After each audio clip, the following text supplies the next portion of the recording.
Hello everyone. So for today I'm going to do some more game reviews. There were a few people that sent me some games they said were going to be really well done in terms of basics, so I thought we could look at a couple of those.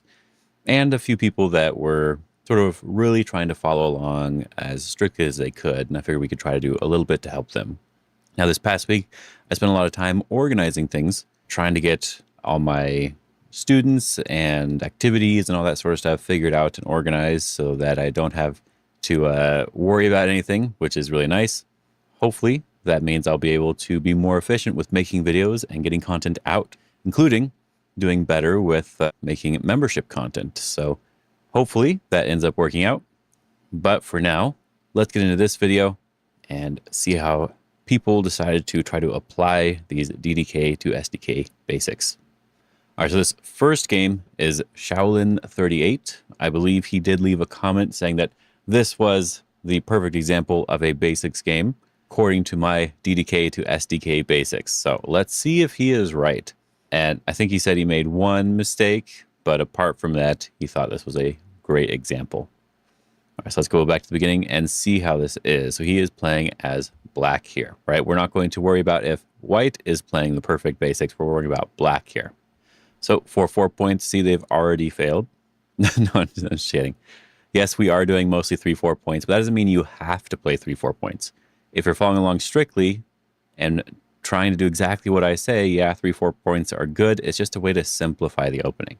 4-4 points have a little bit more flexibility. That flexibility giving you more options, whereas 3-4 is very straightforward. A 1-4-4, 1-3-4, that is good. And it looks like they're going after what I would call the Kobayashi opening. Let me turn down my volume, I just noticed. Or if they back off here, we can have this sort of backing off move. This is an old school variation that used to be kind of made for fighting in the local area at the bottom left here. For basics, I'm almost always going to say just enclose the corner and then expand afterwards. A 3-4 point is more important than a 4-4 point. That also expands to the 5-3 point. So you could have also played over here. I tend to use the 3-3 point here, but we haven't really discussed Joseki here, so it's okay. Approaching this 5-3 or enclosing your 3-4 are going to be the more basic options.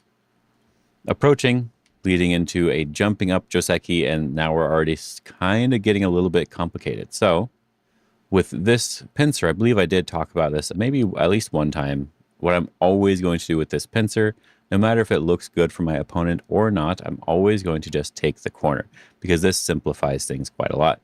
If white separates, which is what they normally should do, we get a strong position with a decent amount of corner points, and they get that influence that they get to use. Just an equal exchange, and we're happy with that. And if they block the other way, same thing. We're just keeping that corner, and they get some influence that they have to use, and we'll figure out how to deal with it afterwards. One of the simpler options to go into. Jumping up is another very aggressive fighting option. That doesn't mean that's what's going to happen, but it is an aggressive fighting option.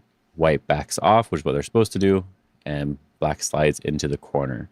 This is seen quite often, and I think AI doesn't even necessarily disagree with this idea, but white actually does the right thing here and going and making a base on the left side. What black is actually trying to do here is they're trying to just get a lot of these forcing moves out of the way so their group can be very strong, so then they could go and attack. But you can actually do that right away. You don't need to do the sliding move. You don't need to do anything else here. You can just attack from the beginning. And then you could try these sliding moves if you really want to try to get something here. It's not a necessary thing. I already think we're in a little bit of a complicated scenario anyway, so I'm not too worried. And then you play away from your weak group. This is something that I would recommend for everybody. You don't play away from your weak group until you know it's alive. Yes, we can maybe attack white on the top, but they did not protect the corner. So I'm going to Hane here. I'm going to connect.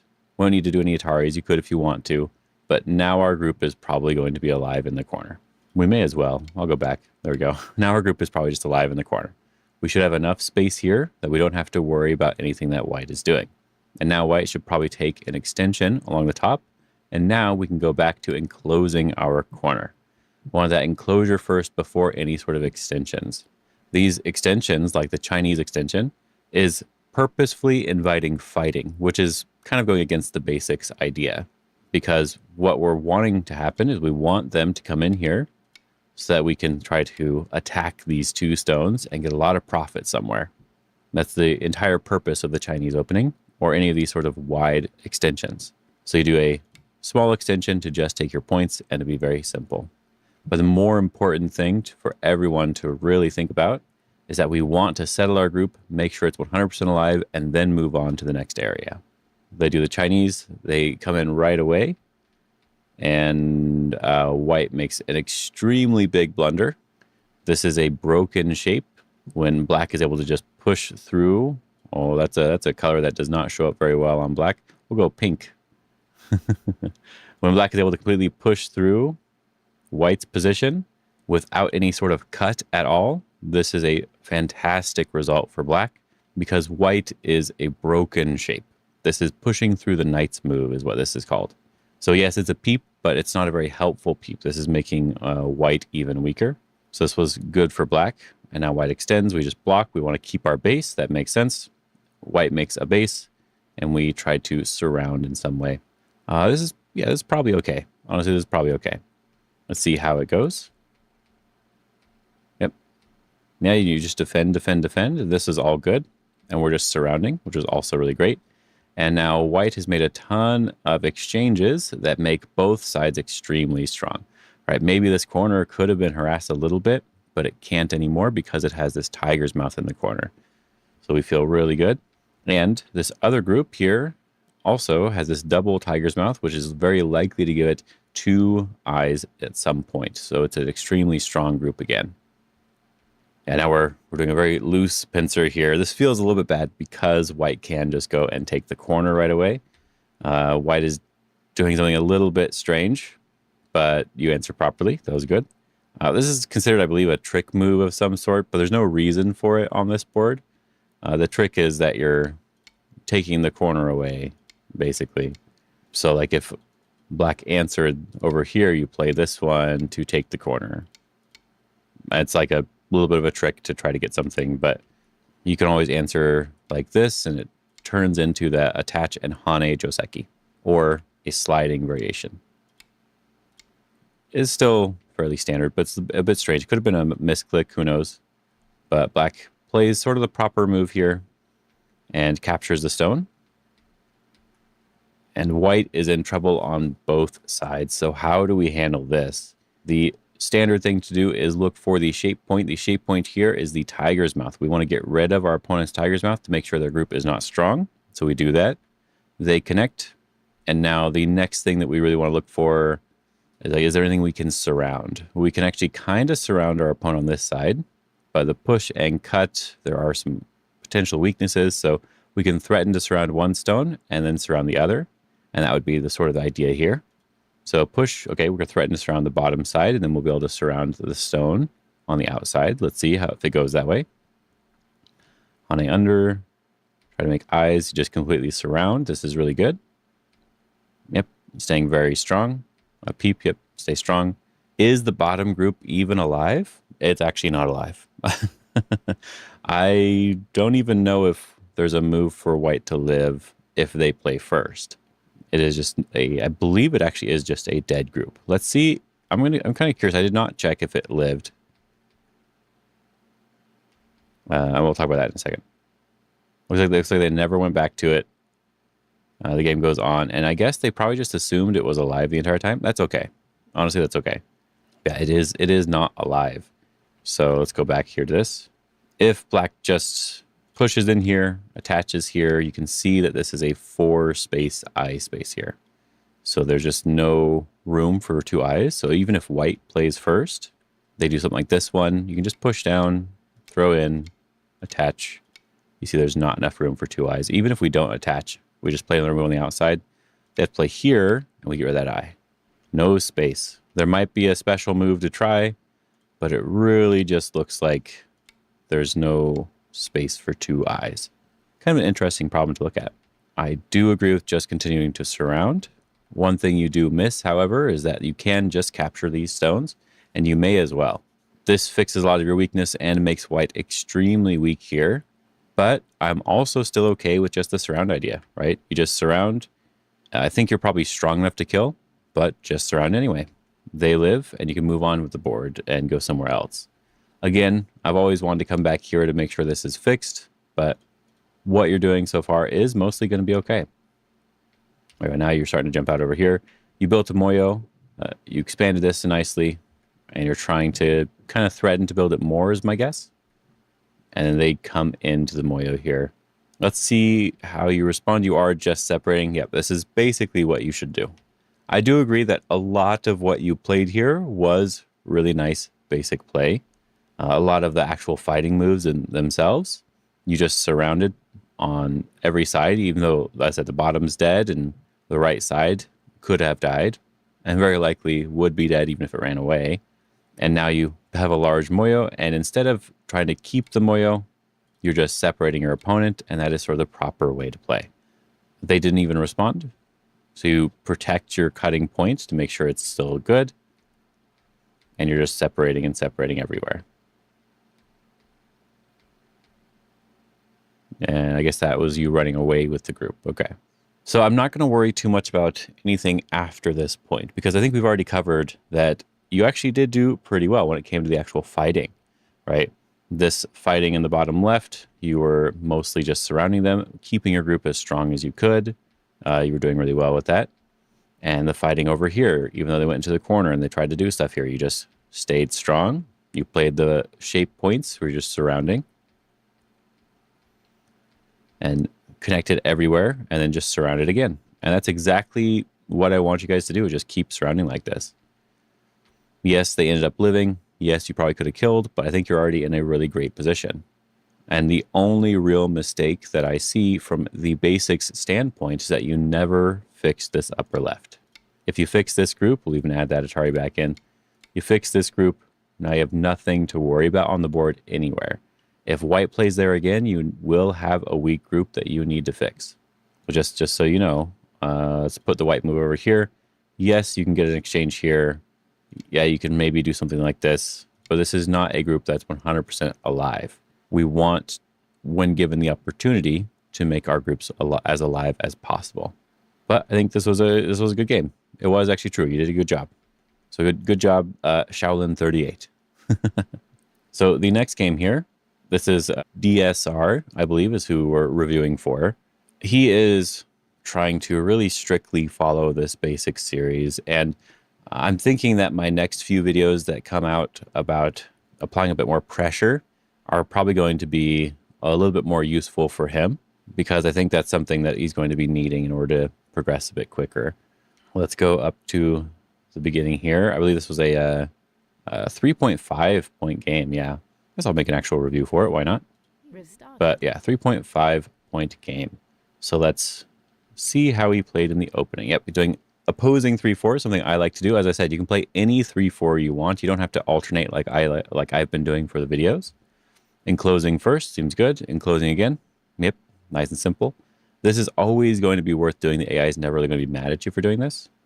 The only thing that I remember was a somewhat mistake was approaching all the way on the top here at F17. This is inviting a pretty big fight right from the beginning. Now, normally I do like to approach, but I like to approach when it's just the 4-4 point or just the 3-4. If white kicks, you extend and they attack right away, this is going to end up in a complicated game.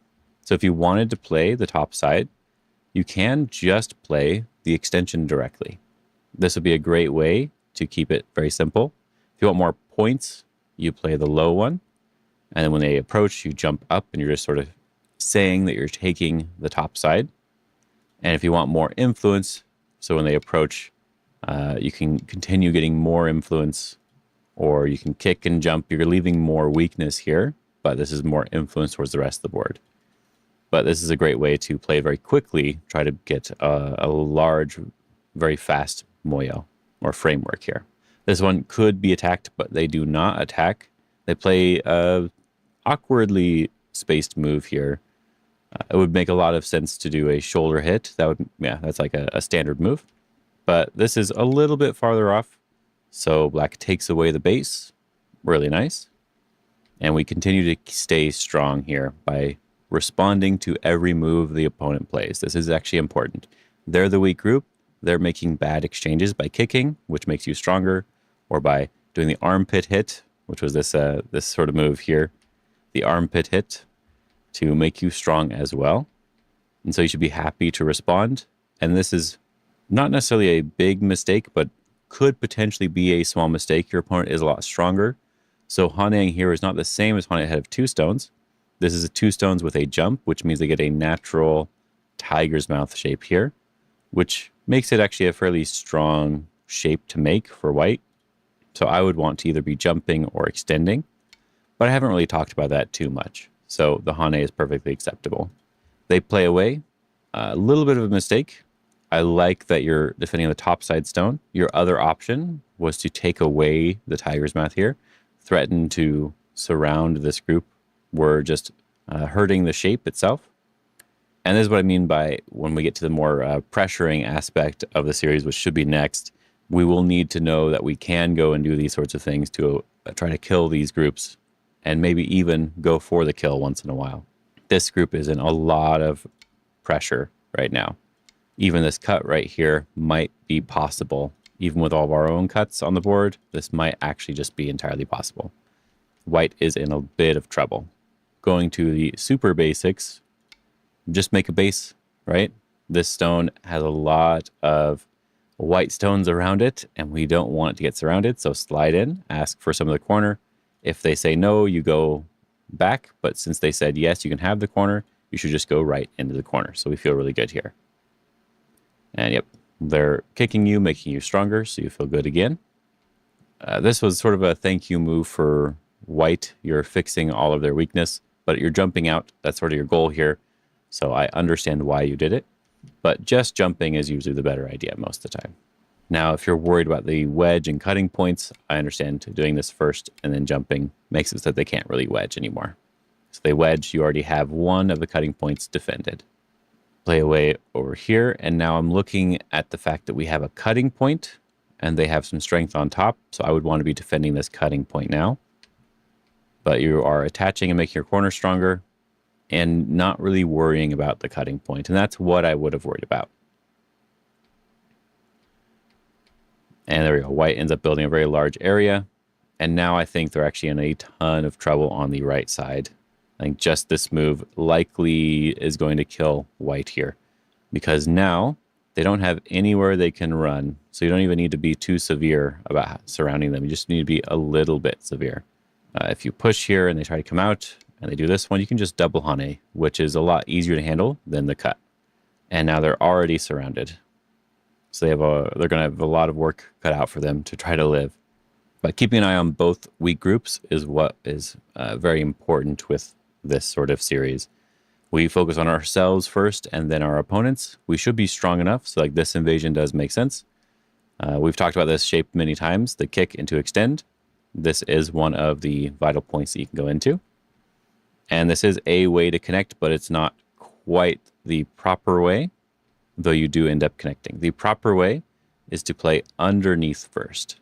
When you play this one, they could actually go down, and then you cut, then they Hane, and these 2 stones are actually dead. There's no way to save them at this point. Standard is to play underneath first, because that's the move that your opponent wants to play. And then now if they block, we're Atariing and capturing the stone. So they can't really stop you from connecting. But it ends up basically the same, so it's okay. You defend your cutting points might be a good idea, but it might not have been too important yet. They defend a cutting point, and you defend your last cutting point. So you know what? I think overall, this was a really, really great example of a lot of the basics that I'm teaching. I think you're actually doing a great job of following it in this particular game. So the thing that we really need to focus on next in the series in general is that aggression, right? We're probably strong enough that this cut doesn't matter. So recognizing that is the step that we need to take. And so then if they cut, we may not even need to defend the 2 stones. We may actually just want to go down here to make sure this group is killed off. Like it's just going to have a hard time living. It may not be dead. They may not be able to live, but just saying it's going to have a hard time. But just defending, then they get to defend. Yeah, they're just going to be alive now. The next question is, how do we even do anything on the left side? It's going to be difficult. So what I would probably do at this point is start playing end game. You do have one invasion that's very possible because you are strong everywhere, and that is this invasion here. If you mess up, that could end up being very, very bad for you. So the next idea is just doing stuff like this, where we're doing our large monkey jump. I don't even know the proper response. Maybe this is the proper response here. That'll fix their problem. Then we don't want this Hane. We want another Hane over here at some point. Maybe just this extension because there's an Atari there. But we're threatening all these second line moves, and that's the thing that's going to be really, really important to try to get next. All these sort of second line ideas.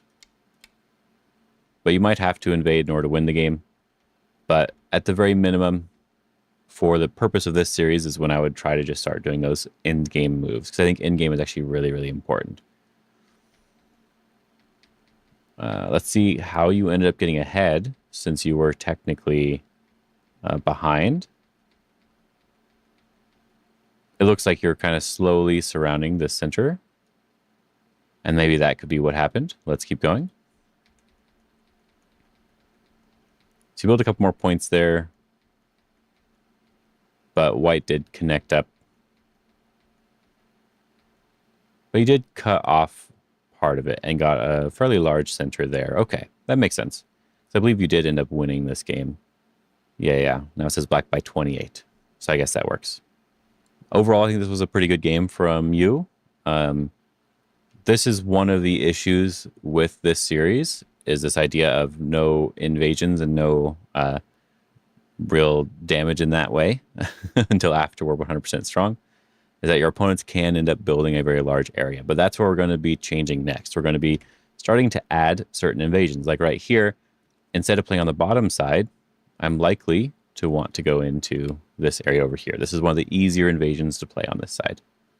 Or because we already have some support in the center, I'm likely to go over here. One of these two ideas. So we'll get into that more in the future for sure. So this next game is from Star Doc. They said that they thought this was a great example of a basics style game, even though they played 4-4s. So let's see if that's also true. I think so far, the two games that we have looked over were pretty good examples. So let's see how they did here. So they are white in this game. And they did play, of course, 4-4s. Very sad. But backing off, basic Joseki here, which we will probably be covering soon. This is probably the first mistake in the Joseki. When you play this push, you no longer have to come back to the corner. You're playing the push to get this strength on the outside. So your goal is to play fast. If you didn't want that push, or I guess if you wanted the move in the corner more so, then you play that now and you allow them to get this move. It's just a trade-off, but you're not really supposed to do both. It is a bit slow to do both. However, it is a way of making your group stronger. So it's not really that bad of a move. Now, black comes in way too deep because they're already going into your area when they have a bunch of potential, right? They should be playing on the outside to reduce what you could potentially have and trying to just build up, if I can click right, trying to just build up their own area. Oh, I guess before I forget, let's turn this one into a review as well. Review started. All right, but yes, so they should be trying, I guess, to just build their own area first. I think that is important. But if we go back here, they're playing on the wrong side, so you have a choice of what you want to do. You could play back like this, which is what you did in the game, to emphasize the top side, prevent them from being able to build, or you could do a pincer, which would allow them to take the corner, but you get a very nice potential moyo. So when we pull back, you said you didn't really want this to be the same as what happened in the bottom left, so you tried to do something a little bit different. I believe this move is actually considered to be okay here, but yes, you did make a little bit of a mistake.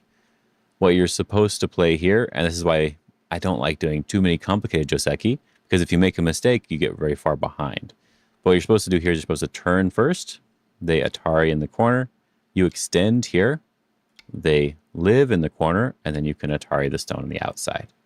This is sort of the proper Joseki. And you can see that it does work for you here. This is still building this nice Moyo potential.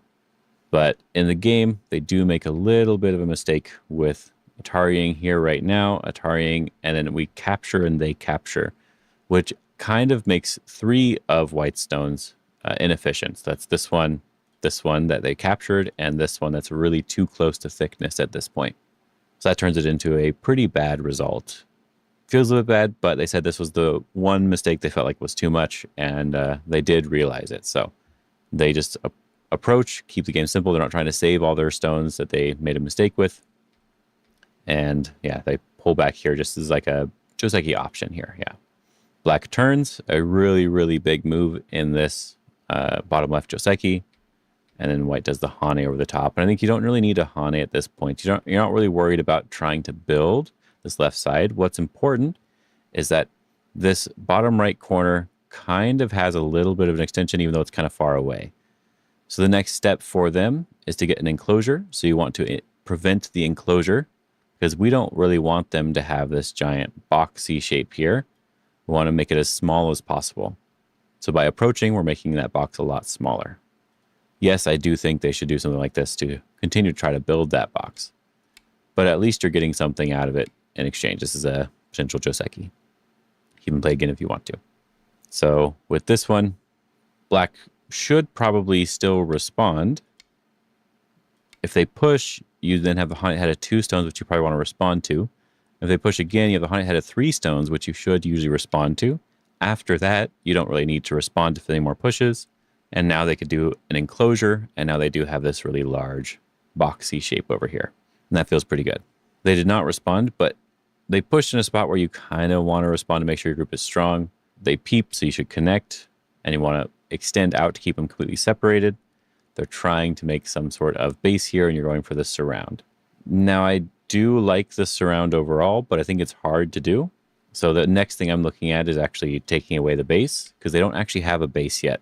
This move gives a base for your bottom left group to make sure it is 100% secure, and it's threatening to connect up to your other stones. So it forces them to run away. I believe it is base first and then surround. They have an option to try to make a base, so we want to get rid of that first. Surrounding is still going to be an okay idea. And then you end up taking the base away, but I would just connect to make sure that your group is very strong on the outside. The cut is not going to be too big of a deal, but it is important to note that now technically these stones are cut off. So you have to be a little bit careful with them. And as I said, this first part of the DDK to SDK series is all about making sure your groups are strong.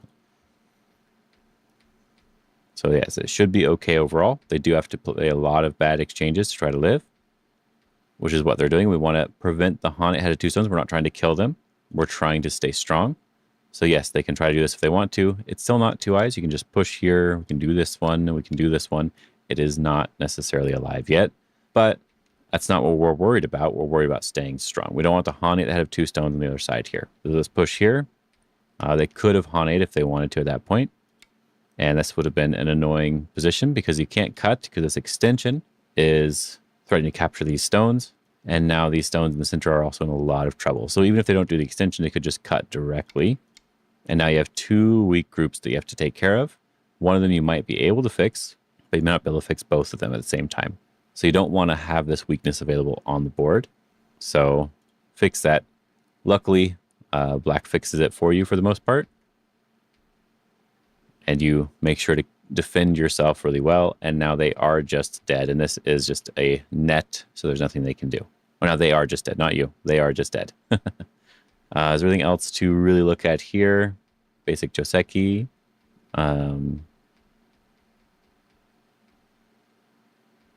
I think after that group is dead, that's already good enough. And it looks like you are just staying strong overall.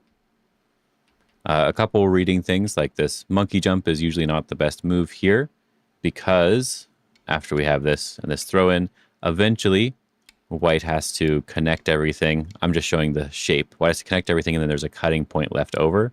So if you connect things wrong, you might die. So when you have 3 in a row like this, you usually do not do the jumping move or the monkey jump. You just push first instead.